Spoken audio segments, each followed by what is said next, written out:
Doctor is pretty much unbeatable, unwavering, and unyielding. Nothing can even faze them. They love to make grandiose speeches about how brilliant they are and how their enemies should tremble before them, but this confidence doesn't always ring true. Although the Doctor is often very capable of saving the day without breaking a sweat, there have been times where they've been truly challenged, when they've been completely out of their depth and had to turn to others for help. With that in mind, I'm Will for WhoCulture, and here are 10 times the Doctor was out of their depth.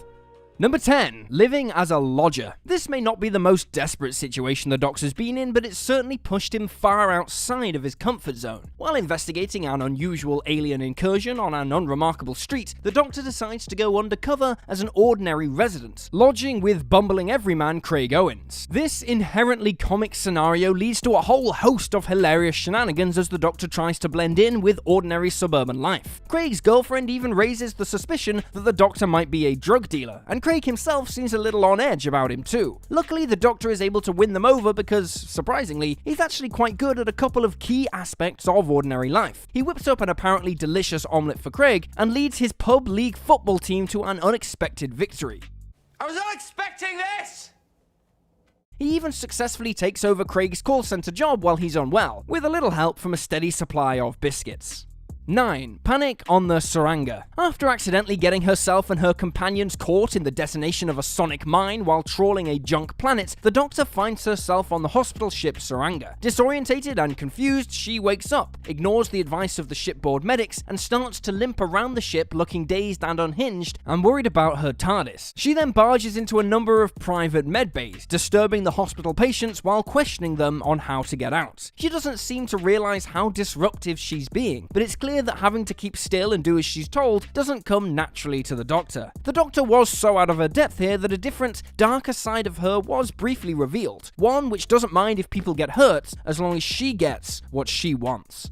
8. Confronting the Dalek. Still racked with guilt from fighting in the Time War, the 9th Doctor burned with rage underneath his charming exterior, and nowhere is that more apparent than when facing the lone Dalek in Henry Van Statten's Alien Museum. Infused with a spark of humanity after being rejuvenated by Rose's touch, this particular Dalek wasn't quite itself. It had started to feel remorse for its actions, and simply wanted to bask in the light of the sun before dying peacefully. But the Doctor's anger got the better of him, and all his bitter hatred for the Daleks came boiling to the surface when he faced down the Dalek with a powerful alien weapon. He had allowed his rage to consume him, overriding his moral code and tendency to use brains over brawn, driving him to simply slaughter the Dalek at all costs. Thankfully, Rose was there to stop him and make him realize how a lust for vengeance had consumed him.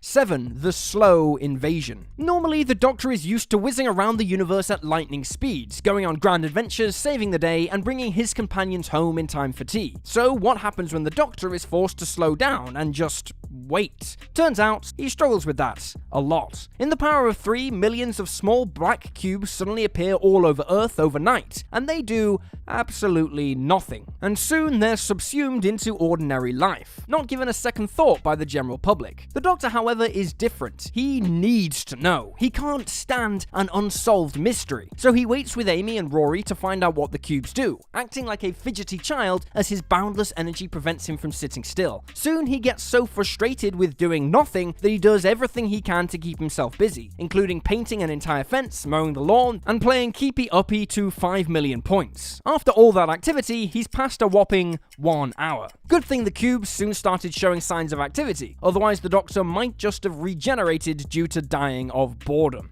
6. Imprisoned by the Master. In the sprawling 3-part finale to Series 3, the Doctor is in a dire situation. The Master has taken control of Earth, and he's imprisoned the Doctor on Unit's flying aircraft carrier, the Valiant. Not only that, but he's suspended the Doctor's ability to regenerate, and aged him to a withered husk. He's also trapped him in a bird cage. It's a low point for the Doctor, not only because of the sheer embarrassment of what he's been reduced to, but because he's powerless to stop the Master's plan. In the final episode, it's revealed that the Doctor has been trapped for at least 12 months while the Master reigns supreme over Earth. Normally the Doctor is able to resolve situations in about 45 minutes, but this time he's been at a loss for over a year. It takes the courage and tenacity of Martha walking the globe and spreading the legend of the Doctor in order to save him, via the questionable power of mass telepathy that de-ages the Doctor, turns him invincible, and allows him to fly. Shoddy resolution aside, this episode shows how surprisingly powerless the Doctor can be when facing a true rival.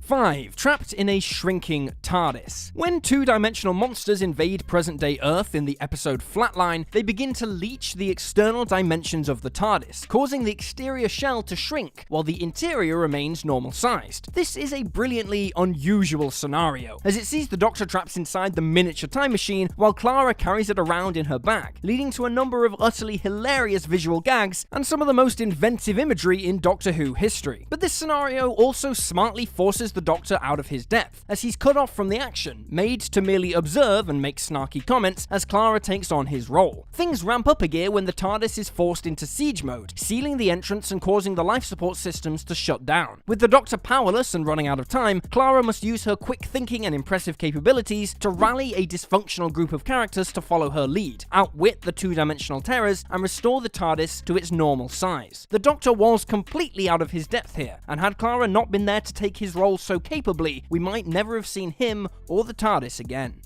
4. Facing the family of blood. Desperate times call for desperate measures, and that's certainly the case when the Doctor is on the run from the vicious family of blood. Pursued across time by the insatiable aliens, the Doctor has no choice but to take drastic action and use the chameleon arch to turn himself human in order to hide. It is not often that the Doctor is facing a dilemma so difficult that he simply chooses to hide. It's a surprisingly cautious and sensible course of action for the often reckless and spontaneous 10th Doctor, proving just how dire this situation really is. But the Doctor is pushed even further out of his depth when his human form begins to realize what he's gotten himself into. John Smith is a perfectly happy man without a care in the world, until it's revealed that he's actually a Time Lord known as the Doctor, a hero whose life consists of defeating hostile aliens and saving innocent lives. It's just too much for poor John Smith, and he's completely overwhelmed at the fact that he has to relinquish his pleasant life in order to take on such a grave responsibility. But despite being paralyzed with fear and distress, John Smith shows that he has all the Doctor's courage and compassion when he decides to return to being a Time Lord, sacrificing his ordinary life for a greater purpose.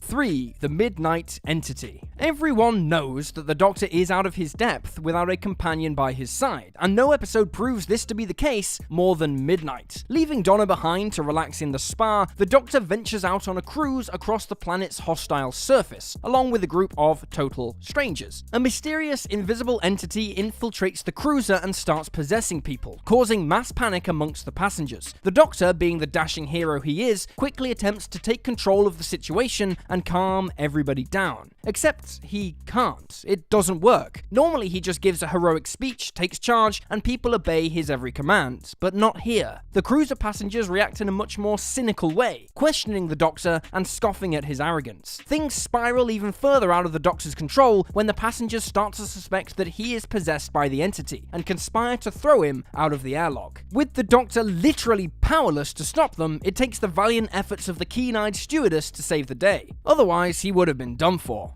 2. Onslaught by the SANDMEN. The Leveria space station has been overrun by mutant creatures known as SANDMEN, created by malfunctioning sleep pods, and it's up to the Doctor and Clara to save the day, by defeating the monsters and uncovering the truth. Unfortunately, however, they don't manage to do that. In fact, this is a rare instance in which the Doctor is so out of his depth that he completely fails. He doesn't save anyone, he doesn't thwart the monsters, all he can do is climb into the TARDIS and fly away. What's more, the Doctor never discovers the true intention of the episode's villain, who intends to transmit the SANDMEN virus through the footage you're watching in a sort of meta way. It's unusual for the Doctor not to win, let alone for him to not even know the true extent of the threat he was dealing with. This might make for a rather unsatisfying resolution, but it's certainly an interesting way of demonstrating that the Doctor does have his limits and that he's not all-powerful. It's a shame that the planned sequel to this episode never materialized, because it could have allowed the Doctor to redeem himself from his rather embarrassing failure.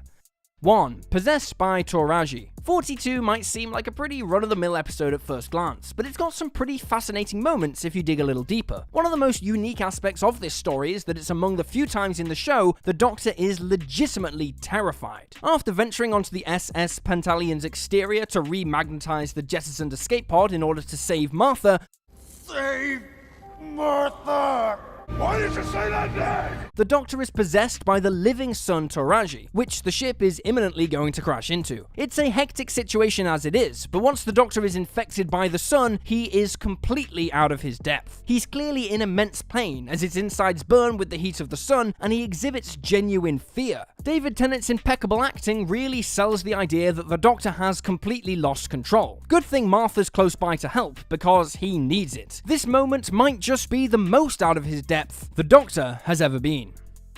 And there you have it, folks. 10 times the Doctor was out of their depth. Feel free to drop this video a like if you enjoyed it, and drop me a follow on Twitter at @USlyDogU. I'm Will for WhoCulture, thanks for hanging out, and I'll see you next time.